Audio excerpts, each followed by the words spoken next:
அன்னை தெரசா கிட்ட நான் மட்டும் ஜெபிச்சு என்ன பிரயோசனம் என்று அவர்கள் சும்மா இருக்கவில்லை.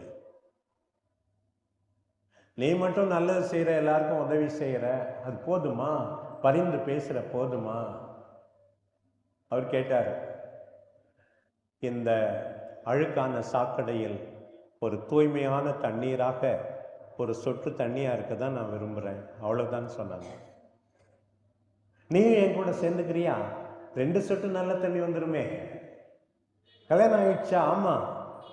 உன்னுடைய மனைவியும் சேர்ந்துக்கட்டுமே, 3 சொட்டு நல்ல தண்ணீர் ஆகுமே. பிள்ளைங்க இருக்கா? 3 பிள்ளைங்க இருக்கு, ஏன் 6 சொட்டு நல்ல தண்ணீர் ஆகட்டுமே.